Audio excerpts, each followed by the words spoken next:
ರವಿ ಪೂಜಾರಿ ಸ್ವಲ್ಪ ಎಣ್ಣೆ ಹಾಕೊಳ್ತಾ ಇದ್ದ. ಮತ್ತೆ ಯಾಕೆ ಮರೆ ಎಷ್ಟು ಟೆನ್ಷನಲ್ಲಿ ಇದೆಯಾ, ಏನಾಯ್ತು ಯಾಕೆ ಅಂತ ಹೇಳೋ ಭಯಭೀತನಾಗೆ ಇದ್ದ. ಪಾಪ ನಿನಗೆ ವಿಷಯ ಅಂತ ಗೊತ್ತಿಲ್ಲ, ಹೋಗು ಮಾರೆ, ನಾನು ಹೇಳುದಿಲ್ಲ, ನಿನಗೆ ಏನು ಗೊತ್ತು, ಹೋಗು ಮಾರೆ ಅಂತ ಹೇಳಿದ. ಸೌಜನ್ಯ ಹೇಗೆ ಸತ್ಲು ನಿನಗೆ ಗೊತ್ತಾ ಅಂತ ಕೇಳಿದ. ಇದನ್ನು ಸಣ್ಣದನಿಗಳೇ ಮಾಡಿದ್ದು ಮಾರೆ, ಆಗ ನಾನೆಲ್ಲ ಇದ್ದದು, ನನಗೆಲ್ಲ ಗೊತ್ತು, ಹೋಗು ಮಾರೆ, ನೀ ಯಾರಿಗೆ ಹೇಳ್ಬೇಡ ಅಂತೇಳಿ ಇದು ಮಾಡಿಬಿಟ್ಟ. ನನಗೆ ಸಣ್ಣದನಿಗಳಿಗೆ ಕರೆದು ಕೊಟ್ಟರು ಮಾರೆ 25,000 ಅಂತ ಹೇಳ್ದ. ಹೋಗು ಮಾರೆ, ಸಣ್ಣದನಿಗಳು ಮದುವೆ ಆದವ್ರಿಗೆ ಮಾತ್ರ ಸಾಲ ಕೊಡೋದು, ನಿನಗೆ ಮದುವೆ ಆಗಿಲ್ಲ, ನಿನಗೆ ಯಾಕೆ ಸಾಲ ಕೊಡ್ತಾರೆ ಅಂತ ಹೇಳುವಾಗ ನನಗೆಲ್ಲ ಗೊತ್ತು, ನಿನ್ನ ಹತ್ರ ಹೇಳಲಿಕ್ಕೆ ಏನಿಲ್ಲ, ಹೋಗು ಮಾರೆ, ನೀ ಯಾರಿಗೆ ಹೇಳ್ಬೇಡ ಅಂತೇಳಿ ಇದು ಮಾಡಿಬಿಟ್ಟ. ಮರು ದಿವಸ ಹ್ಯಾಂಗಿಂಗ್ ಮಾಡ್ಕೊಂಡಂತ ಸುದ್ದಿ ಹೇಳ್ತಾರೆ. ಅದನ್ನು ಪೊಲೀಸ್ ಬರೋ ಮುಂಚೆ ಇಳಿಸಿ ಸದ್ದೇ ಇಲ್ಲದೆ ಕೊಂಡೋಗಿ ಮನೆಗೆ ಇಟ್ಟು ಬಂದಿದ್ದಾರೆ.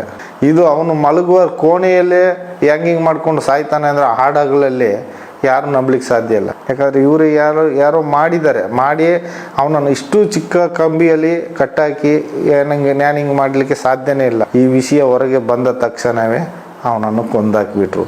ಹೀಗೆ ಕೆಲವು ಸಾಕ್ಷಿಗಳನ್ನು ಕೊಂದಾಕ್ಬಿಟ್ಟಿದ್ದಾರೆ, ಕೆಲವೊಂದು ಜನರನ್ನು ಸಾಯಿಸಿಬಿಟ್ಟಿದ್ದಾರೆ, ಸಸ್ಪೆನ್ಸಲ್ಲೇ ಮುಗಿಸಿಬಿಟ್ಟಿದ್ದಾರೆ.